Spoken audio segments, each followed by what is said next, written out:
The Pope is the leader of the Catholic Church, a role that carries immense spiritual and historical significance.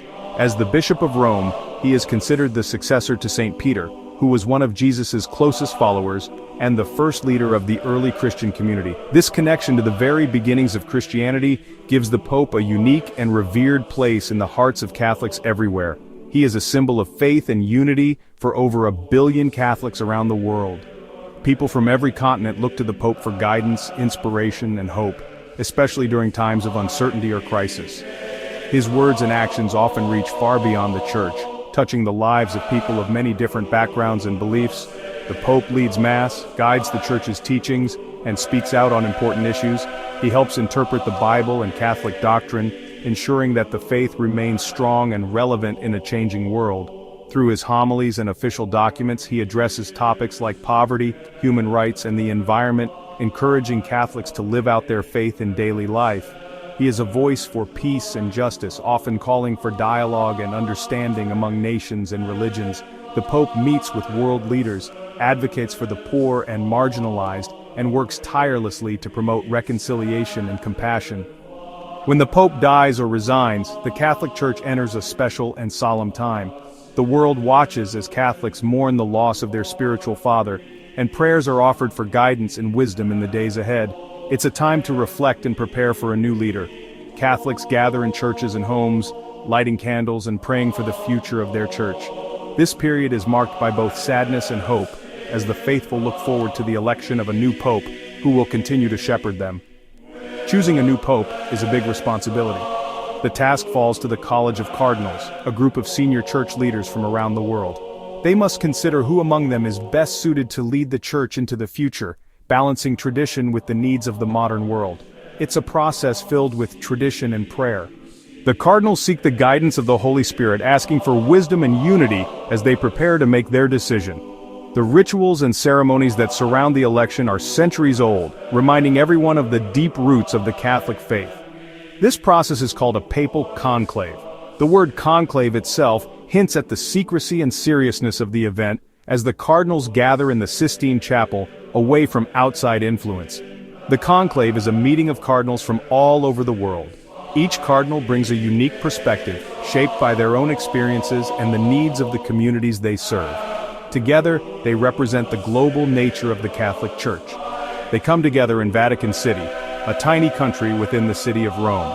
Despite its small size, Vatican City is the spiritual and administrative heart of the Catholic Church, and it is here that some of the most important decisions in church history are made. This is where the Pope lives and works, carrying out his daily duties and meeting with people from all walks of life.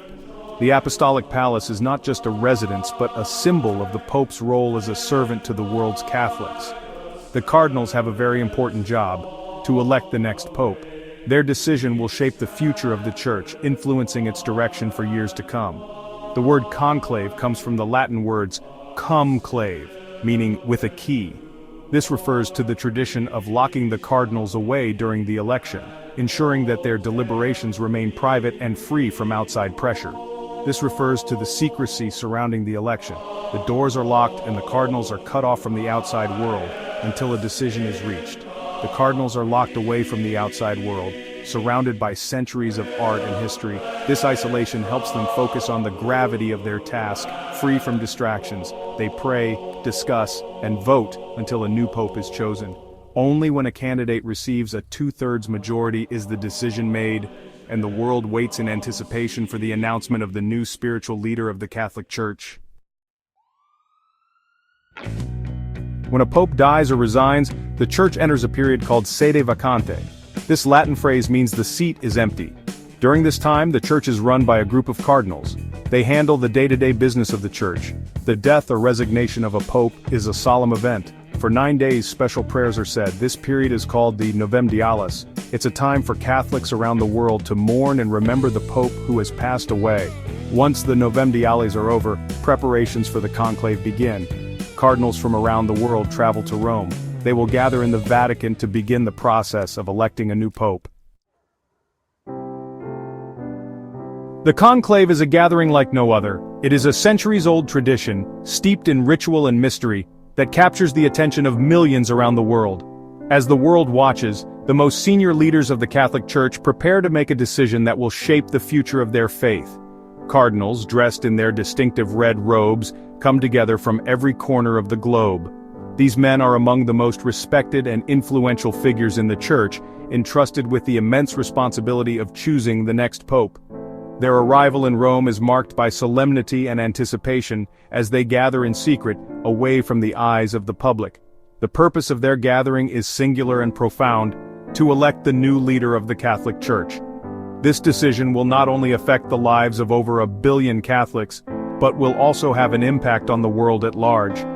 Only cardinals under the age of 80 are allowed to vote in the conclave. This rule ensures that those making this crucial decision are still active in their service and able to bear the weight of such a monumental choice.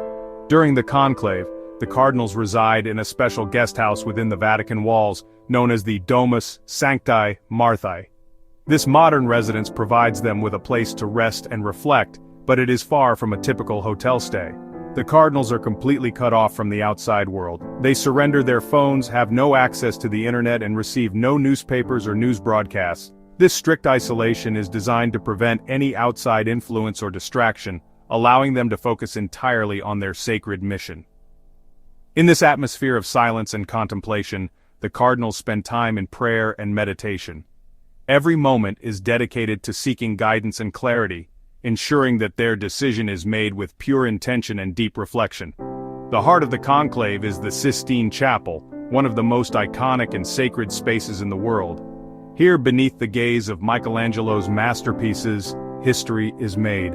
The Sistine Chapel is renowned for its breathtaking ceiling, painted by Michelangelo in the early 16th century. The vivid scenes from the Bible serve as a constant reminder of the spiritual weight of the task at hand. Tourists from around the world flock to admire its beauty and history, but during the conclave, the chapel is closed to all outsiders. It becomes a place of deep secrecy and solemnity, reserved only for the cardinals. Before any voting can begin, the cardinals take a solemn oath of secrecy. This ancient ritual binds them to absolute confidentiality, ensuring that the proceedings remain hidden from the world. They promise never to reveal what is said or done within the walls of the conclave. This vow of silence preserves the integrity of the process, allowing the cardinals to deliberate freely, guided only by their conscience and faith. The cardinals gather in the Sistine Chapel, a place steeped in centuries of tradition and solemnity, to begin the sacred process of electing a new pope. The atmosphere is filled with anticipation and reverence, as each cardinal takes his place among his peers, aware of the immense responsibility that lies ahead. Each cardinal is given a small slip of paper, on which he carefully writes the name of the person he believes should become the next leader of the Catholic Church. This act is done in silence, with great care, as the secrecy of the ballot is of utmost importance. The vote is entirely confidential, ensuring that no cardinal feels pressured or influenced by others. The secrecy of the process is strictly maintained. No one, not even the closest friends or allies among the cardinals, knows who voted for whom. This tradition protects the integrity of the election and allows each cardinal to vote according to his conscience, free from outside interference or fear of reprisal. Once all the votes have been cast, the ballots are collected and counted with meticulous care. The counting is done in the presence of all, to ensure transparency and fairness. Every vote is checked and tallied as the cardinals watch in silence, waiting for the results that could change the course of history. To be elected pope, a candidate must receive a 2/3 majority of the votes. This high threshold is designed to ensure that the new pope has the broad support and confidence of the entire College of Cardinals, not just a simple majority. In practical terms, this means that at least 2 out of every 3 cardinals must agree on the same person. This requirement often leads to multiple rounds of voting, as the cardinals seek consensus and unity in their decision. If no candidate receives enough votes, the ballots from that round are burned in a special stove, using chemicals that produce a distinctive black smoke. This ritual is a powerful symbol of the secrecy and seriousness of the process. The black smoke billows from a chimney above the Sistine Chapel, rising into the sky for all to see. It is a clear signal to the world outside that the cardinals have not yet reached a decision, and that the process continues. Crowds gathered in St. Peter's Square watch the chimney intently, waiting for any sign of white smoke. When they see the black smoke, a collective sigh of disappointment ripples through the crowd as they realize that a new pope has not yet been chosen. The cardinals return to their seats, deep in thought, and prepare for another round of voting. This process can take hours or even stretch on for several days as the cardinals pray, reflect, and seek guidance. Through prayer, discussion, and repeated ballots, the cardinals continue their sacred duty, determined to choose a new pope who will lead the church with wisdom and faith. The process of choosing a pope has changed over time. In the early church, popes were often chosen by local clergy and people. But over the centuries, the process became more formalized. The role of cardinals in electing the pope was established in the 11th century. Later, rules were put in place to ensure secrecy and prevent outside interference. In the past, kings and emperors sometimes tried to influence the election. But today, the conclave is completely independent. The modern conclave, with its emphasis on secrecy and prayer, is a result of centuries of tradition and reform. The conclave is full of symbolism. The black and white smoke signals are perhaps the most iconic. But there are many other traditions and rituals that make the conclave a unique and sacred event. When a new pope is finally elected, the ballots are burned with a different chemical. This time, white smoke rises from the chimney. The world watches and waits for this sign. It means a new pope has been chosen. The new pope then appears on the balcony of St. Peter's Basilica. He greets the crowds and gives his first blessing as pope.